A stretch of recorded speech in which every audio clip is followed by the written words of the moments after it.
이번 섹션에서는 프로그래밍과 파이썬에 대해서 설명하겠습니다. 컴퓨터 프로그래밍에 대한 설명입니다. 만약에 우리가 컴퓨터에게 일을 시키려면 구체적인 명령을 해야 합니다. 이 구체적인 명령을 프로그램이라고 합니다.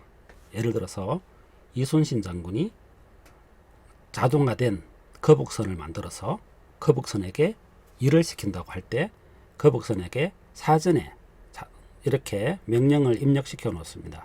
거북선에게 전진하라, 포탄을 장착하라, 발사하라, 결과를 확인하라, 이런 식으로 일을 시키고 싶다면 미리 사전에 프로그래밍된 언어를, 명령을 거북선에게 주어야 될 것입니다. 그러면 자동화된 거북선은 그 명령에 맞추어서 일을 할 수 있을 것입니다. 이렇게 컴퓨터에게 일을 시키려면 명령어가 필요한데 이 명령어를 프로그램이라고 합니다.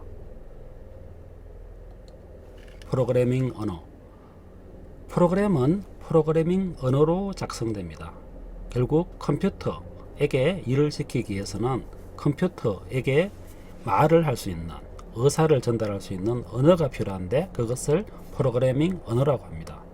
그리고 프로그램을 만드는 사람을 프로그래머라고 합니다. 엄밀한 의미에서 우리는 이미 만들어진 프로그래밍 언어를 가지고 그 언어를 사용해서 컴퓨터에게 명령어 리스트를 만들어서 전달하면 컴퓨터가 그 명령을 수행합니다. 그래서 우리가 컴퓨터에게 일을 시키려면 프로그래밍 언어를 알아야 되고 그리고 그 일을 시키는 사람인 프로그래머가 필요합니다. 이런 입장에서 여러분은 프로그래밍 언어를 지금 배우려고 하고 있고 여러분은 프로그래머가 되는 것입니다.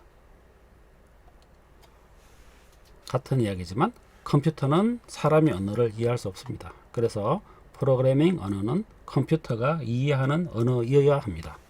그러므로 이제는 컴퓨터가 이해하는 프로그래밍 언어에 대해서 배워야 될 것 같습니다. 먼저 여러분들은 의문을 제기할 수 있습니다. 내가 문과생인데 프로그래밍을 배워야 하냐?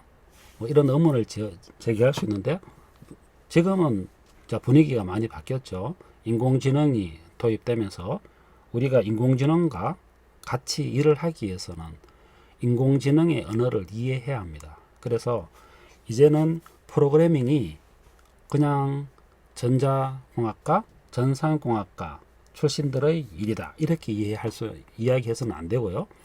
우리도 문과생들도 프로그래밍 언어를 이해하고 나중에 여러분들이 취업을 하게 되면 결국 여러분의 시대는 인공지능과 더불어 일을 하는 시대가 될 것입니다.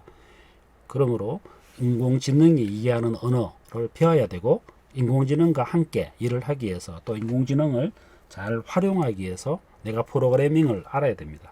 프로그래밍을 알면 여러분들은 인공지능을 제어할 수가 있고요.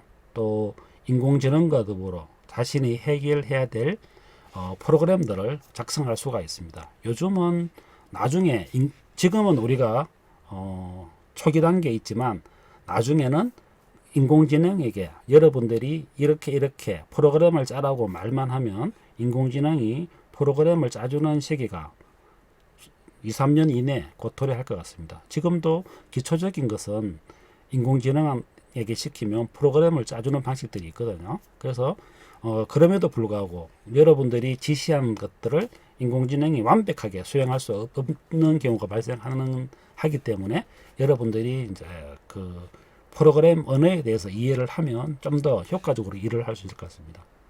그리고 프로그래밍을 한다는 것은 결국은 프로그래밍을 짜는 논리를 배운다는 것인데 이런 과정을 통해서 논리적인 훈련을 할 수 있다 이렇게 생각이 됩니다.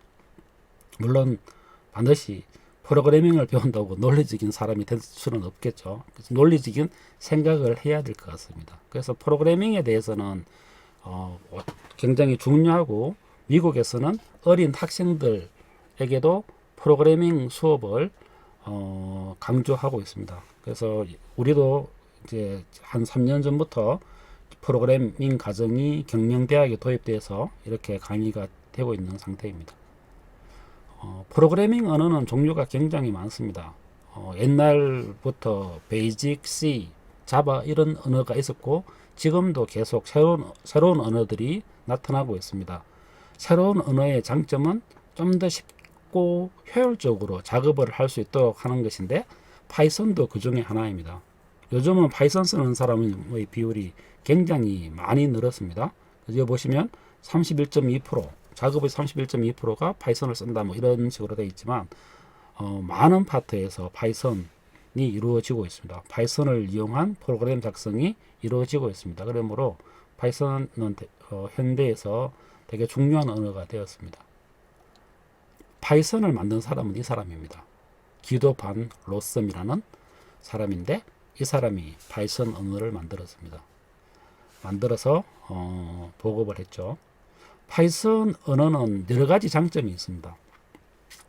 전체적으로 내용은 여기에 나와 있지만 일단 우리한테 이슈가 될 수 있는 것은 초보자에게 딱 좋은 언어다 이런 의미입니다. 그래서 예를 들어서 이런 식으로 우리가 실험해 볼 거지만 이렇게 1 넣고 이런 식으로 식을 세우면 간단하게 2라는 결과를 볼 수 있게끔, 그래서 뭐 C 언어나 이런 것 같이 컴파일이 필요 없고 그냥 화면에서 우리가 계산기 쓰듯이 쓸 수 있는 언어다, 뭐 이런 의미에서 초보자한테 굉장히 좋습니다. 두 번째는 파이썬 문법이 상대적으로 쉽습니다. 그래서 꼭 영어 문장을 작성하는 형태와 같은 형태로 파이썬 문법을 작성할 수 있습니다. 그리고 세 번째는 파이썬은 다양한 플랫폼에서 사용합니다. 이 플랫폼이란 말도 나중에 수업하면서 좀 더 배우겠지만 하여튼 우리가 그 웹에서도 쓸 수가 있고 뭐 서버에서도 쓸 수 있고 그런 다양한 플랫폼에서 사용이 가능합니다. 그리고 최대의 장점은 라이브러리가 풍부하다는 것입니다. 이거는 후에 조금 다시 설명하겠습니다. 이런 식으로 파이썬은 많은 기업에서 사용하고 있고 지금 그 유용성이 점점 증대되고 있는 프로그램입니다.